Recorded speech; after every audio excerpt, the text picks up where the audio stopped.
Comme définition, la leucémie est un ensemble d'hémopathies malignes caractérisées par l'expansion clonale dans la moelle osseuse de cellules hémopoïétiques immatures, bloquées à un stade précoce de leur différenciation, les blastes. En mode aigu, c'est une urgence thérapeutique. Nous distinguons deux grandes catégories. Nous avons en premier lieu les leucémies aiguës myéloblastiques ou myéloïdes, abrégé LAM, dont la fréquence augmente avec l'âge.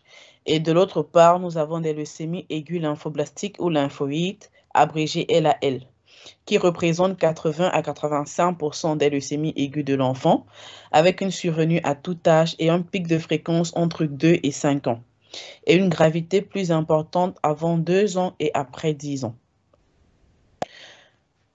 Comme intérêt sur le plan épidémiologique, c'est le premier cancer de l'enfant dans le monde et il représente 30% des cancers pédiatriques. En France, on note entre 450 à 600 nouveaux cas par an.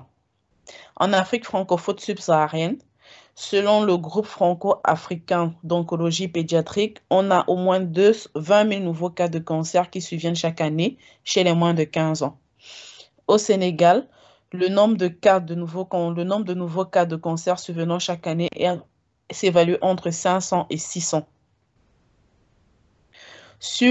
Comme intérêt diagnostique et pronostic, il repose sur le myélogramme. L'intérêt étiologique, il faut savoir que les facteurs étiologiques sont inconnus dans la majorité des cas. Et l'intérêt thérapeutique, il repose sur la chimiothérapie. Comme rappel physiologique, il faut savoir que l'hématopoïèse désigne la production des éléments cellulaires du sang. À partir d'une cellule souche totipotente, des différenciations sont faites en une cellule souche myéloïde ou en cellule souche lymphoïde, comme vous le voyez sur la figure, aboutissant en 3 lignées présentes dans le sang, à savoir les érythrocytes, les leucocytes et les plaquettes. Chacune des différentes lignées érythrocytaires, leucocytaires et mégakaryocytaires présentent de nombreux précurseurs avant d'arriver au stade final de plaquettes, d'érythrocytes ou de globules blancs. Il faut rappeler que l'hématopoïèse a lieu dans la moelle osseuse des os plats, à savoir l'os sternal iliaque du fémur. Donc, un blocage de maturation entraînant la prolifération d'un précurseur ou blast entraîne une leucémie. La leucémie est une affection maligne qui implique en même temps la production excessive de leucocytes immatures ou anormaux, qui finit par supprimer la production des cellules sanguines normales et entraîne des symptômes liés aux cytopénies.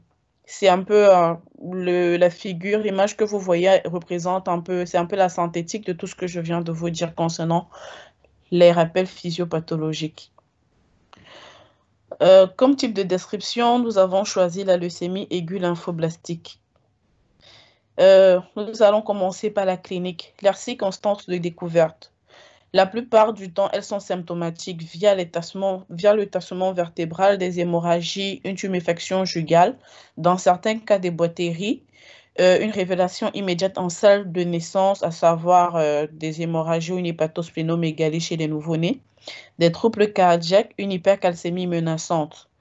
Tout comme la leucémie aiguë, les LAL sont de découverte fortuite lors de présentation d'une numération formule sanguine. Comme signes généraux, il faut savoir que le début peut être brutal en 8-10 jours ou progressif. Un intervalle de moins 1 à 3 mois peut s'écouler entre le diagnostic et les premiers symptômes. Comme autres signes généraux, on peut avoir des fièvres prolongées et une asthénie. On peut également avoir une pâleur, des infections prolongées ou répétées, des arthralgies, des douleurs osseuses, des saignements cutanéo-muqueux, à savoir des ecchymoses, gingivorragie, épistaxis, hématurie, méléna et bien d'autres.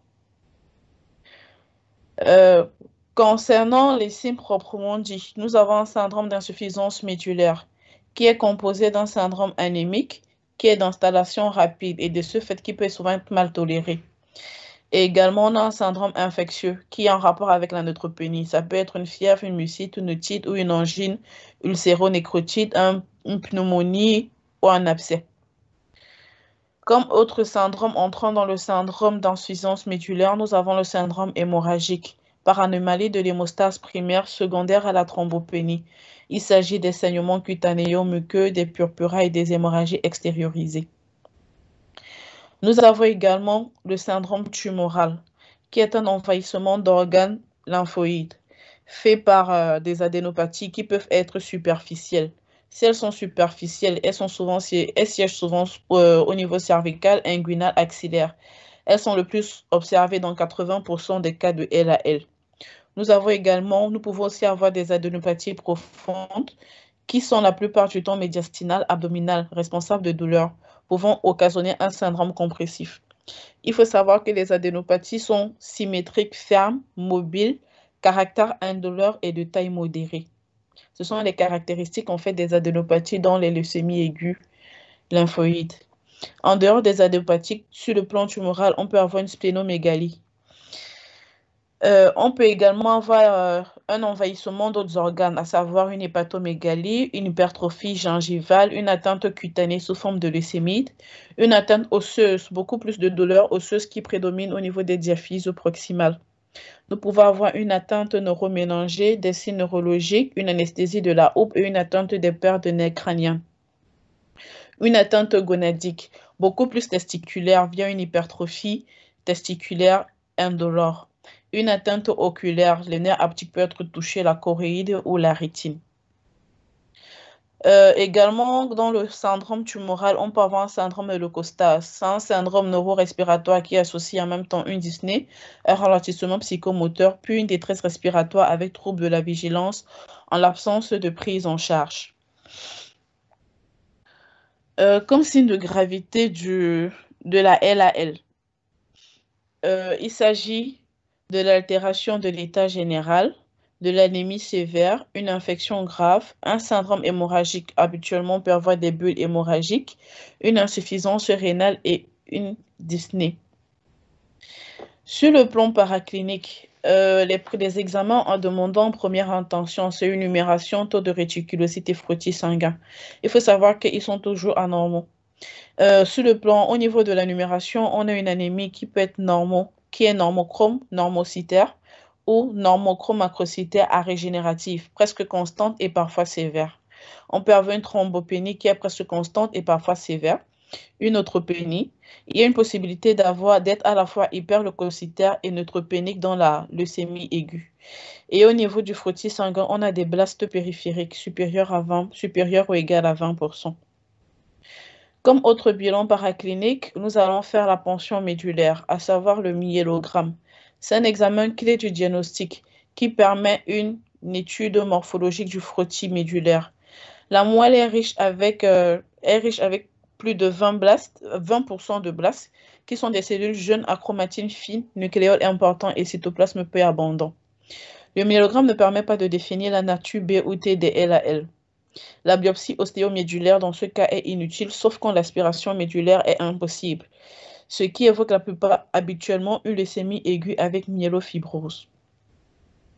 Cette image montre un peu les sites où peut s'effectuer le myélogramme. Ça peut se faire au niveau sternal ou au niveau de la crête iliaque postérieure. Habituellement, dans l'ELGEM, les hématos le font le plus souvent au niveau de la crête iliaque postérieure parce que c'est un peu moins dangereux que la ponction sternale. En dehors du myélogramme, on peut faire de l'immunophénotypage qui se réalise par cytométrie en flux, qui est une analyse de l'expression de divers antigènes de différenciation membranaire.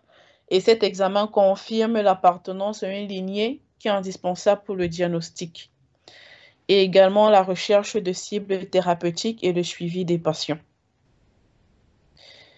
Il faut savoir qu'il existe deux types de classification pour les LAL.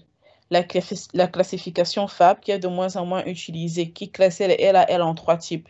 Le type 1, LAL1, LAL2 et LAL3, en fonction de la morphologie des blastes. Et actuellement, on utilise beaucoup plus la classification OMS, qui différencie deux types de LAL en fonction des caractéristiques cytologiques et cytochimiques retrouvées sur les blastes. On a les LALB qui représentent 65% des cas et les LALT qui représentent 35% des cas. Également, comme autre examen complémentaire, nous avons la cytogénétique conventionnelle.